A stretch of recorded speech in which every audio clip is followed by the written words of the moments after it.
On record speech he said Modi ji हमें कुछ नहीं चाहिए आपके प्यार चाहिए అన్నాడు. ఇప్పటి వరకు ఈ గతంలో కూడా ఈ అధికారులే మన దగ్గర ఉన్నారు. ఇప్పుడు కూడా ఇదే అధికారులు మీకు వాస్తవాలు చెప్తున్నారు. అంటే వాళ్ళు గత ప్రభుత్వాన్ని మోసం చేశారా, లేకపోతే మీరు చెప్పే కొండ బద్దలు కూడా చెప్తున్నారు, మిమ్మల్ని ఏమన్నా మోసం చేస్తున్నారా? Number 1. Number 2, why don't to suspend them immediately?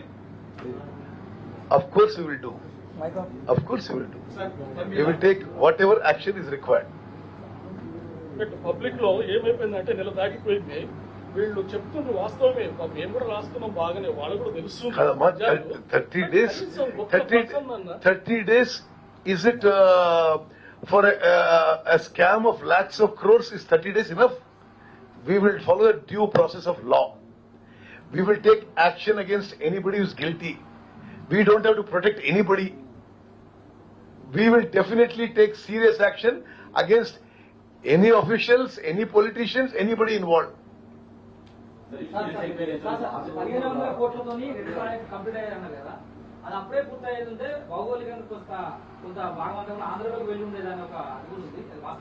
అసలు నిజంగా కూడా చెప్పడానికి కూడా అబద్ధాలకి అసలు ఎట్లా మాట్లాడుతున్నారు? ఏంది ఆంధ్రాలకు పోయింది చెప్తారా? మీరే పేపరు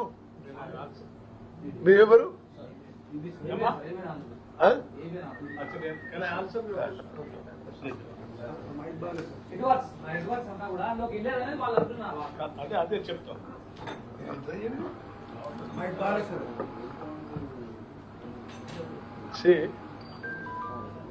వాళ్ళ హెడ్ వర్క్స్ అందులో పోయాయని చెప్పేది ఇందిరాసాగర్ ప్రాజెక్ట్.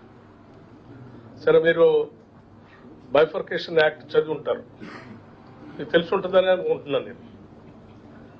బైఫర్కేషన్ యాక్ట్ ప్రకారం అందులో తెలంగాణకి కొన్ని హక్కులు కల్పించింది భారత పార్లమెంట్, ఆనాడు కాంగ్రెస్ ప్రభుత్వం కూడా. ఏం చెప్పిందంటే, అప్పటికే మొదలు పెట్టినటువంటి ప్రాజెక్టులు ఎక్కడైనా ఉండి ఉంటే వాటిని యాజ్ ఇట్ ఈజ్ గా కంటిన్యూ చేసుకునే రైట్ ఇచ్చింది రాష్ట్రానికి.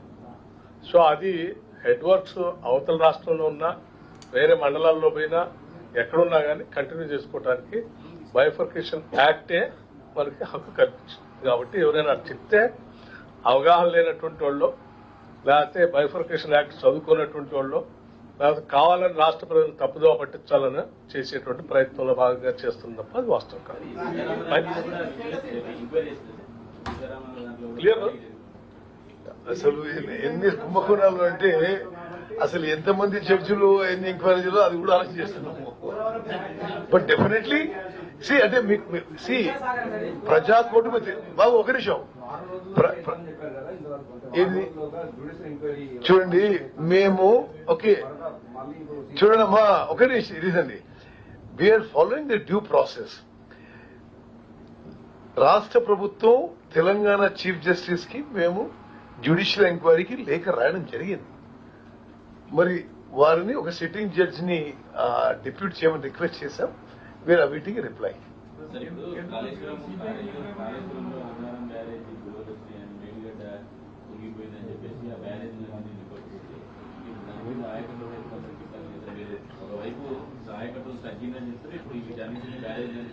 ఇప్పుడు నిజంగా కూడా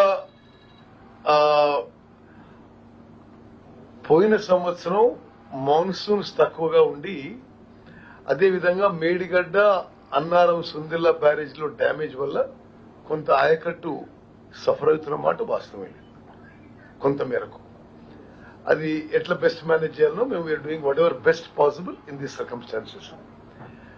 అయితే ఇప్పుడు Medigadda barrage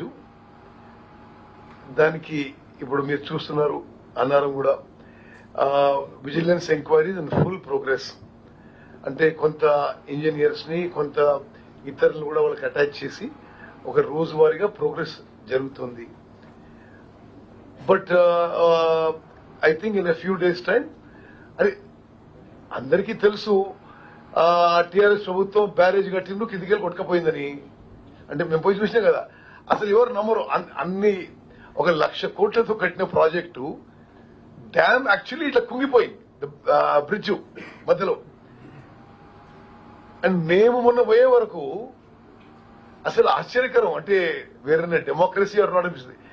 no journalist allowed అంటూ ద బ్యారేజ్ సో ఫార్.